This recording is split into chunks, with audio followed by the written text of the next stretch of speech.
Hello, everybody. My name is Dr. Emery Pitcel. I own and run Rothrock Chiropractic and Rehabilitation here in State College, Pennsylvania.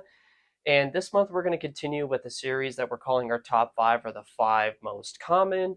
And this is going to be myths about chiropractic. This one's probably going to run a little longer and go a little deeper. So let's start to unbox this. One of the top myths that people have about chiropractors is that medical doctors, whether it's MDs or DOs, they don't trust chiropractors, that there's a deep mistrust. So this is kind of a yes and a no. Yes, that used to be true. Back in the 1940s, there was actually a conspiracy that was started by the AMA and medical doctors to actually try to boycott out the chiropractic profession and pass on to patients that going to a chiropractor was actually unethical. In the 1980s, there was actually an kind of a lawsuit that came about, and the AMA was found guilty of conspiracy.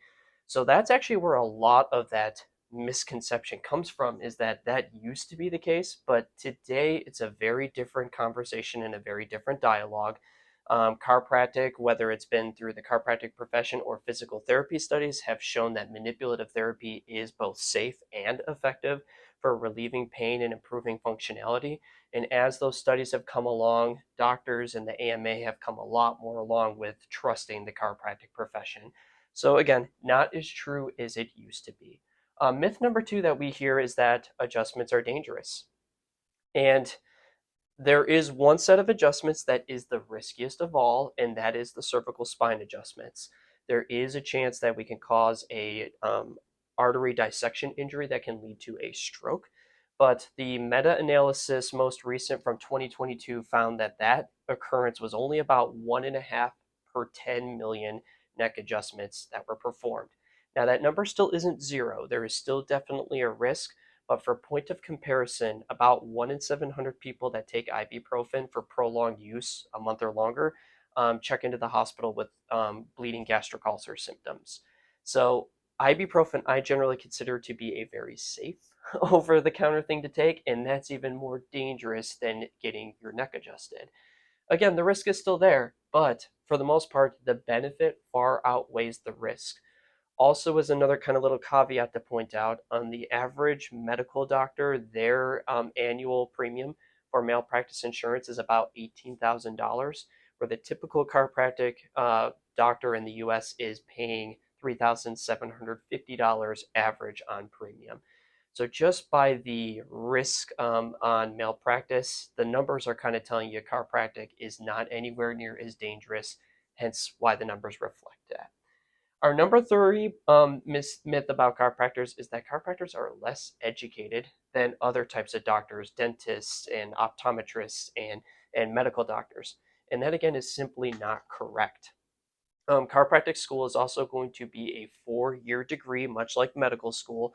And just like medical school, through those first 4 years, there are 4,200 classroom hours and lab and intern hours. That's the exact same. And both schools start with the same basic science principles, going through anatomy, physiology, microbiology, biochemistry, histology, and whatnot. And then when we get into the second phase and second phase of schooling, then that's where medical doctors tend to drift more into surgery and pharmacology, and chiropractors stay a little bit more in things like biomechanics and exercises and their adjustments and nutrition. Much like medical doctors and other doctors, chiropractors also have to pass rigorous board examinations. So they're still held to a very high standard with our educational standards, and that's just another big misconception that people have about chiropractors. Point number four would be that chiropractors only treat backs. And that is just such a narrow minded view to have of chiropractors. Yes, it's our number one calling card. It's the thing that people most synonymously think of with the profession, and the number one reason why people come to seek out chiropractic for treatment. But chiropractors also do work with nutrition and exercises and improving posture and helping people to, through exercise and home management, improve stress and sleep. And there's a bunch of doctors that can do like a functional neurology type of work, and the list kind of goes on, but it isn't just limited to treating backs and spines.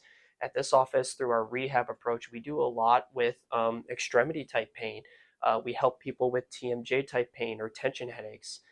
It's not that narrow of a mind. We actually have quite a bit of stuff that we could help. Our calling card, of course, is musculoskeletal type pain, though.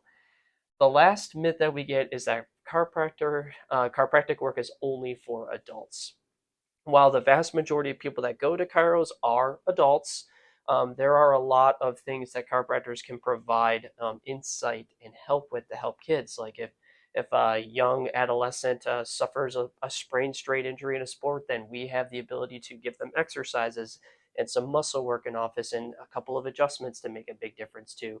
But there's a lot of healthy habits that we're able to instill in young kids as well too, going back to that list of things like the exercises and the nutrition, and helping them really focus on tuning into correcting posture and managing their stress. And all of these things corrected could then turn around and benefit kids on a whole array of things, from their energy going up and them improving their breathing patterns and improving posture and cleaning up the diet and cleaning up their sleep.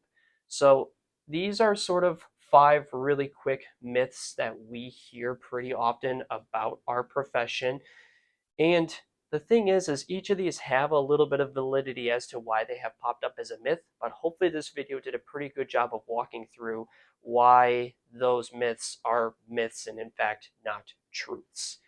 Thank you so much for tuning in this month. Please swing by in October so that way we can go over another top 5 and 5 common condition series.